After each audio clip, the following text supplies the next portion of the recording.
Um, First of all, that was not the way you want to start a football game. Uh, giving up a punt return for a touchdown and a pick six and spotting a team like that, 14 points, definitely kind of took the air out of the balloon a little bit. And I think that candidly, I was probably a little bit nervous about this, let down from a physical standpoint after the way our guys came out and competed in the second half at Fresno to give ourselves an opportunity to be in that game. And um, once we kind of got punched in the mouth early in the game, we didn't respond very well, and it took us really till halftime to kind of get settled down and put some things in place. We had to make some pretty significant adjustments on defense, in particular, for some of the things that they were doing. They're very much a game plan outfit, and you kind of got to get into the game and figure out what they're going to do to attack you. And we kind of had to do that. We also really did a poor job, in my opinion, of responding to the level of physicality that San Diego State played with. That defense is as advertised. It's a very good defense. I knew it was going to be a tough opener for Carter. And that's one of the reasons why we continue to stick with him. I felt like he was going to play himself through some of the nerves and some of the mistakes. And I think he did that. And as at the end of the game, there were some positive things for us to build on. Um, but that one stung. And that's probably one of the few times that we weren't able to be competitive in the fourth quarter in a Mountain West game since I've been here. And somebody asked me, well, you're going to flush or you're going to move on. I'm like, no, we got to learn from this. Like, we've got to wear it, we've got to own it, we've got to go to work tomorrow, be critical of ourselves as coaches and the plan and how we put it together. We've got to be, acknowledge the fact that there were things that should have, could have, would have been done in a better way, whether it was alignment errors, whether it was, missed blocks, whatever that is from an execution standpoint. And so, um, very disappointing loss in a lot of ways. And we'll wear it and go to work tomorrow. Happy to take any questions.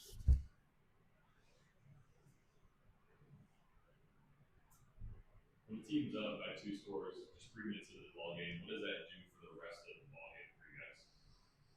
Well, you're hopeful that you can put a drive together and cut it to a one-score game, and then it's kind of back into it, right? Football's such a game of momentum, and they definitely had the momentum early in the game, and that was something that we you don't draw it up like that, that's for sure. And so we've been pretty good on special teams pretty much all year, but those guys did a nice job. They had a two-returnable look that wasn't something that we had seen on film, and um, that's a big, fast, strong team at every level. And it was like that. That's a good outfit. And when you spot a good outfit, 14 points, it's going to be an uphill climb. And they played with that momentum and kind of rode that wave throughout the first half. And we really couldn't do anything to put the fire out, whether that was getting a stop on defense, whether that was putting a drive together that would be able to execute and get down in there. We could have kicked some field goals in the first half. But by the same token, the scoring margin just wasn't there. And so, um, yeah, it's tough to overcome that for sure. What did you guys do to ease Carter into the game, make him feel as comfortable as possible early on? We thought we had some good throws for him. We had some designed runs, let him kind of get hit, use his feet a little bit. And, it was a lot for him. I mean, there were some calls there, too, that, you know, we thought we were going to get some quarters looks in certain situations, and they ended up bringing zero pressure. And that put him in a bad spot. And, we've got to have some outs in that, whether that, maybe even call the timeout in one of those situations, just to try to help him not have to deal with that. But I thought, he struggled early on in the game. I think that he felt, responsible maybe a little bit. And like I told him, I said, hey, man, I knew this wasn't going to be perfect. This was a tough defense to go against. And I was pleased with the way that he kind of operated. And one of the things that I think is interesting about that situation, um, the guys believe in him, and they also got like the moment and some of the things that started to snowball. And I was pleased and proud of the way he kind of reeled himself back in emotionally, because that was tough, right? He's feeling responsible for some of the things, and a missed throw here, a throw a pick, whatever the case may be.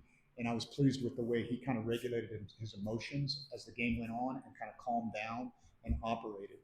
And I think that's kind of what we expect from him. First time since 2017 that a true freshman has started at quarterback for this program. How do you balance the progression and developing him as a quarterback for the long term versus the fan base as the pretty impatient the last few years, just watching things.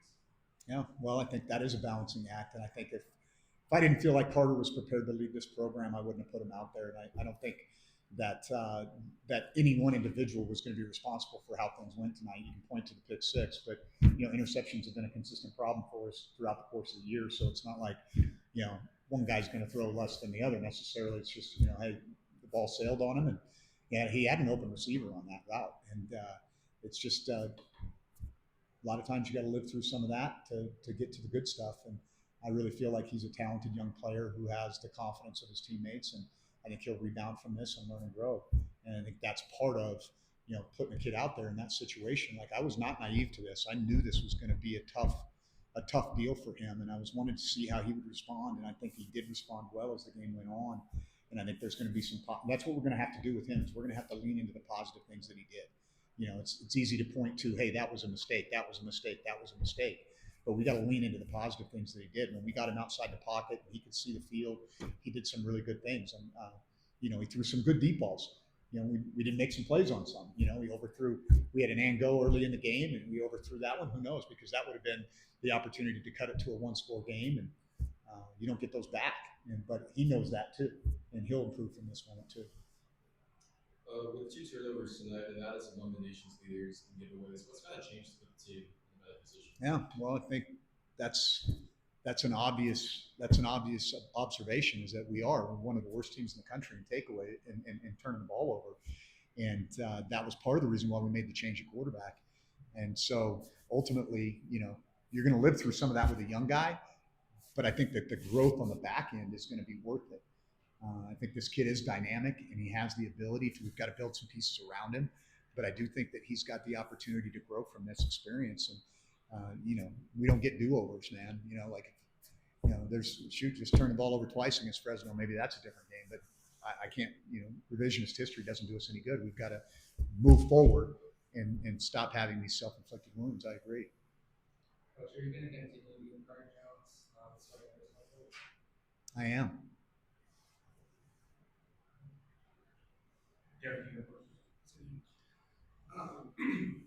You mentioned how not the way to start the game at all, and I felt being on the sideline. I kind of felt like the energy kind of shifted very quickly, and it felt a little deflated on the sideline. How do you pick up the team moving forward if that's where God forbid happens again?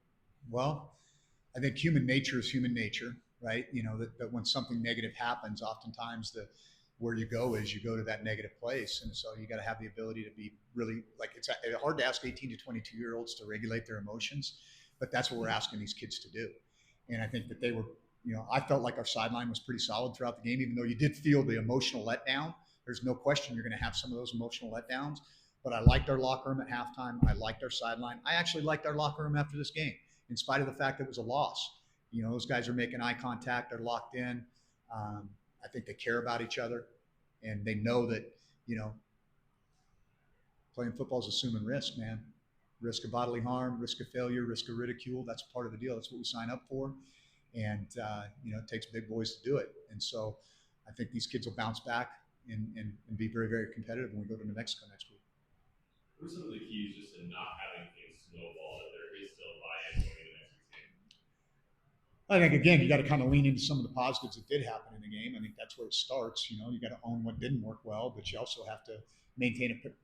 Candidly, you have to be pretty stoic to do this, right? Like, this is a heavy lift, and you can't get overly emotional about things. I think I try to maintain a pretty calm demeanor on the sideline, and hopefully that helps our guys not to freak out, right? And that's kind of what it takes. Like, one of the hardest things to do for a guy like me is to regulate my emotions during the course of a game. And so I try to be an example of maintaining calm and poise, in the middle of chaos sometimes. And that's what you got to do. Like, that's the job. I know there was a buzz before this game, family weekend, a lot of people coming to the game, and then at halftime, seemingly everybody had left. What goes through your head when you see the crowd? I don't pay attention. That's not my job. I'm worried about our players. I'm worried about the next call. I'm worried about how many timeouts we have, what the game situation is. That's where I try to focus my attention and my energy. And I get it. Like, you're stating the obvious here. What came first, the chicken or the egg? We asked for support. Well, we got to put a better product out there, and we got to win games. And That's not lost on me. I'm a big boy. I understand what I got myself into here. And so I don't worry too much about that.